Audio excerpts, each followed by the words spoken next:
Don't know how to support students and staff with anxiety? Don't worry, I got you. In this video, I'm going to share 5 tips that you can use to help your students and staff manage their anxiety. For those of you who are new to this channel, my name is John Burnett, and this is Counseling with Mr. B, where I help you live, learn, and be stress-free. On this channel, I share tips for educators to help support their students, staff, and communities. So y'all, let's be real. With school opening up, there's so many things that can cause anxiety. But we don't know what mentality or state of mind our students are going to show up with when they come into the building. Number 1, teach mindfulness and deep breathing.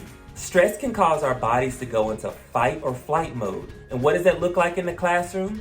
Students yelling, walking out of the classroom, talking back, getting irritated, ripping up papers, all of those things I'm sure you've seen before. Deep breathing calms down our minds, which helps us relax our bodies. So let me teach you the basics.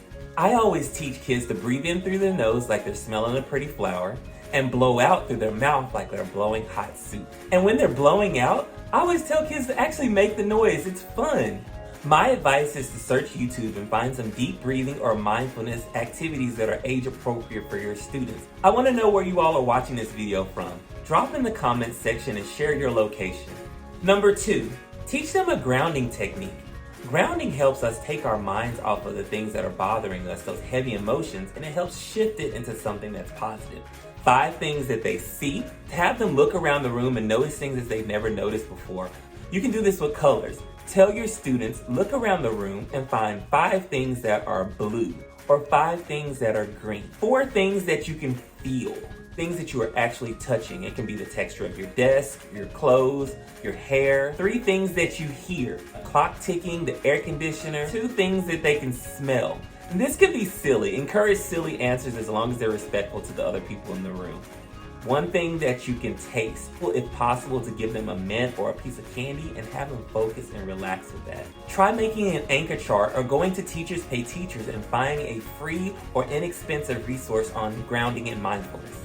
Number 3, try visualization. I always play a game called Anywhere But Here and think of a place that makes them comfortable, whether that's their bedroom, their home, or the beach or an amusement park, anywhere. Ask them to imagine what they see, hear, smell, taste, and touch while they're in their happy place.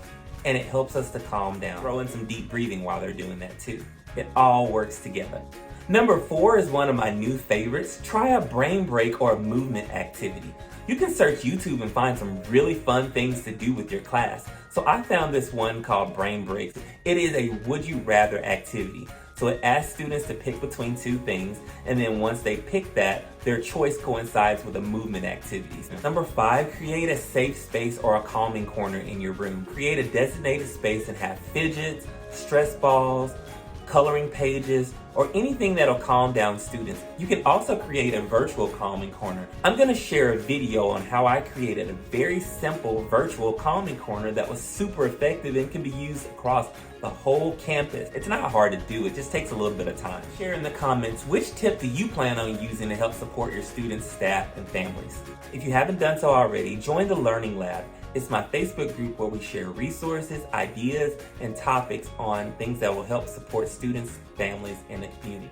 Also, on the screen, you'll see a playlist of some videos that I created for mindfulness and deep breathing. You can watch those and get some ideas or even share them with your students.